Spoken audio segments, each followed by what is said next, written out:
Raja itu dia merasa menjadi salah satu penyebab kenapa ibunya meninggal. Gitu. Raja itu hidup ya. dalam mayoritas anak-anak di Indonesia. Nah, skenario ini sedemikian padunya, sedemikian lengketnya dan segreget itu, guys. Seanak-anak itu ntar kadang-kadang yang lebih tua malah yang si anaknya, ntar yang si bapaknya malah jadi anak-anak banget ya.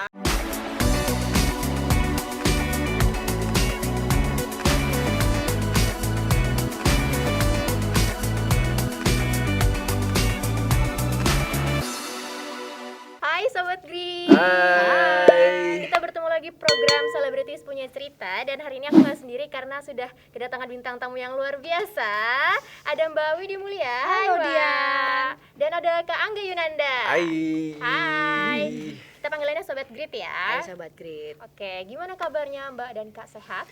Aku sehat dan bergembira sekali. Setelah gala premier ya semalam. Bener. Dan sebentar lagi film Cinta Pertama Kedua Ketiga akan bergembira ya. tanggal 6. Tahun depan ya, menghitung depan. hari sebenarnya ya, menghitung hari benar. Bergembira karena film Cinta Pertama, Kedua dan Ketiga bakal tayang 6 Januari ya. Dan kita bakal mengulik soal itu nih Sobat Grit.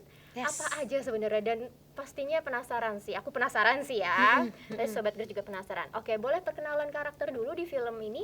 Oke, saya di sini sebagai ratu anak pertama dari keluarga Dewa. Bapakku namanya Dewa, nenekku namanya Nenek Nur. Kami masih tinggal semuanya serumah nih sebenarnya. Jadi ada Ratu, ada Suri, adikku perempuan diperankan oleh Ersa Mayori. Lalu ada Raja, adik kita paling bungsu. Dan sayangnya Raja satu-satunya nih yang akhirnya bertahan di rumah karena Kak Ratu dengan adikku Suri sudah berkeluarga dan akhirnya tinggal di tempat lain. Jadi ini tentang bagaimana satu sama lain saling memiliki, saling menjaga di tengah kesulitan hidup yang sepertinya nggak udah-udah ya.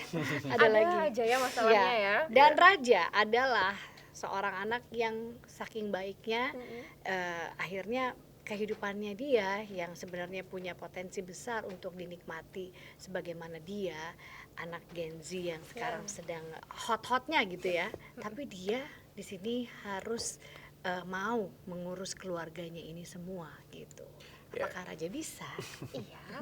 Tapi sebenarnya Raja sendiri tuh pengen banget sih hidup mandiri. Iya ya, kalau di trailer gitu kan ya, betul. pengen keluar dari rumah kayak kakak-kakaknya ya. Iya, mungkin karena keadaan sih yang mengharuskan Raja untuk ada di sana untuk mengurus bapak dan juga nenek, karena emang kebetulan lagi pandemi juga dan nggak ada orang yang bisa bertanggung jawab selain Raja juga gitu, karena Raja ini emang orangnya bertanggung jawab banget sih, berusaha untuk bertanggung jawab atas semuanya. Dan mungkin karena emang punya entah gimana, mungkin di dalam hatinya tuh punya sedikit rasa bersalah juga gitu, karena ngerasa mungkin dia hadir di situ tuh karena aku nggak tahu apakah diingat atau tidak, tapi maksudnya Raja itu dia merasa menjadi salah satu penyebab kenapa ibunya meninggal gitu, karena pas ibu aku meninggal aku lahir gitu. Dan ada rasa bersalah itu yang membuat aku jadi pengen menjaga keluarga aku lebih dalam sih. Tapi kalau dilihat secara keseluruhan, konflik dari film ini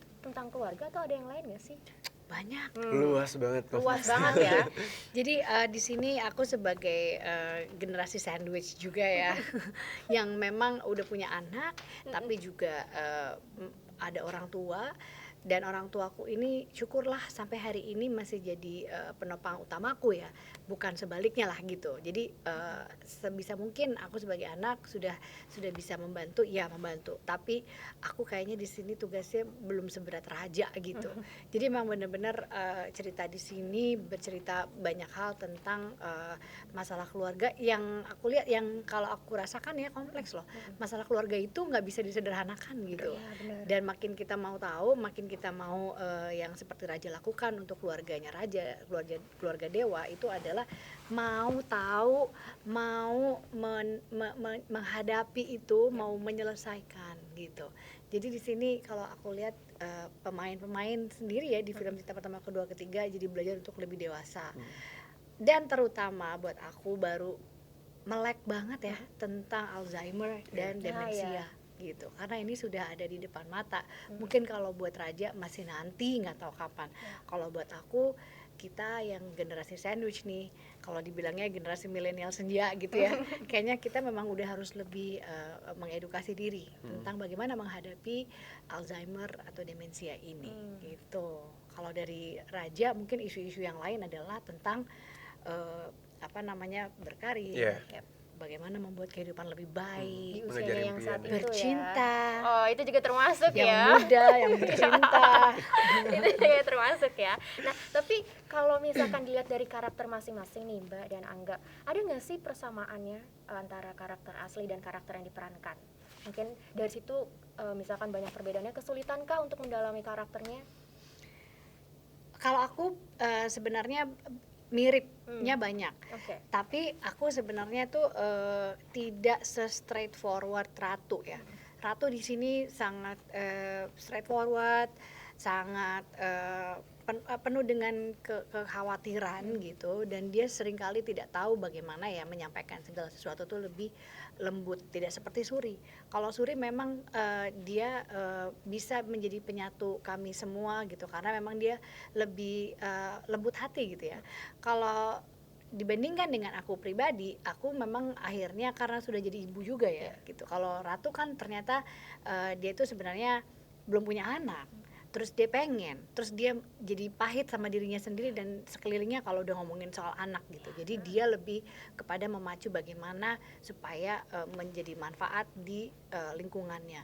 Pada saat dia nggak bisa bermanfaat buat keluarga tercintanya, tapi akhirnya dia juga harus dihadapi dengan situasi di rumah sakit karena corona, itu tuh yang membuat dia frustasi gitu.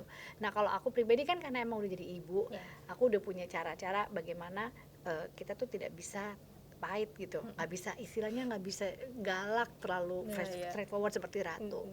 Jadi mirip-mirip tapi tidak sama antara Widi Mulia dengan Ratu. Kalau aku mungkin banyak kesamaan dari sisi mungkin karena aku anak bungsu juga aslinya, dan Raja juga anak bungsu, jadi ada lumayan banyak relate-nya. Terus papaku juga sebenarnya umurnya juga udah cukup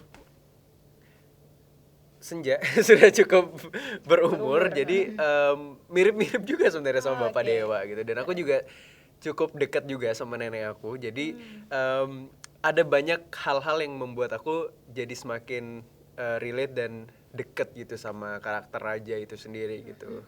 Mungkin emang menurut aku Raja ini karakter yang dekat sama seluruh anak muda di Indonesia sih menurut aku gitu. Jadi kayak semua orang pasti apalagi yang anak-anak muda yang cowok kayak aku pasti kayak ngerasa oh ini Raja nih kadang-kadang ada sisi yang persis yang mirip sama mungkin sebagian besar anak-anak di Indonesia gitu. Raja itu hidup dalam mayoritas anak-anak di Indonesia. Nah, seperti apa karakter hidupnya itu bisa nanti langsung ditonton ya. Betul. Nah, tapi Kak kalau misalkan dari tantangan sendiri nih mungkin memperdalam karakternya dan chemistry sama pemain lain gimana? Wah, kalau itu sih buat aku kerja kerasnya dari tim filmmakernya, dari tim Gina dengan wahana kreatornya, terutama juga dari Star Vision-nya. Aku rasa mereka selalu punya rancangan lah. Kayaknya nggak mungkin bikin film itu langsung dimulai pada saat reading tuh nggak bisa. Jadi kayak sebelum bahkan ceritanya itu jadi gitu ya, masih dalam tahap perkembangan, pasti mereka sudah punya istilahnya udah di radarnya tuh udah masuk nih gitu. Nah buat kami pemerannya memang udah tugasnya kami untuk ya istilahnya nggak cocok aja harus cocok-cocokin ya gitu. Tapi syukurlah ketika skripnya itu ketika skenario jadi dan aku baca itu sebenarnya udah tulang punggung dari si cerita ya. Aku salut, aku kagum sama cerita Cinta Pertama Kedua Ketiga, bahwa skenario ini sedemikian padunya, sedemikian lengketnya dan segreget itu guys. Jadi segreget aku itu ya. jadi itulah yang menyatukan semua perbedaan yang kita miliki. Betul. Ya kan gitu. Jadi pada saat reading, kalau Angga sama Putri udah reading virtual lama, aku kayaknya sekali 2 kali deh. Tapi yang paling penting di situ adalah ketika kami semua mau nih mewujudkan, kalau kata Bapak Slamet kemarin bilang, kita yang mewujudkan semua hayalan-hayalan atau cerita-cerita yang dalam skenario kan gitu. Aku rela banget, aku ikhlas banget karena memang ceritanya sebagus itu. Betul banget. Oke, kalau dari Kak Angga gimana? Ada kesulitan nggak untuk chemistry bareng Putri Marino nih? Nggak ada sih. Aman ya?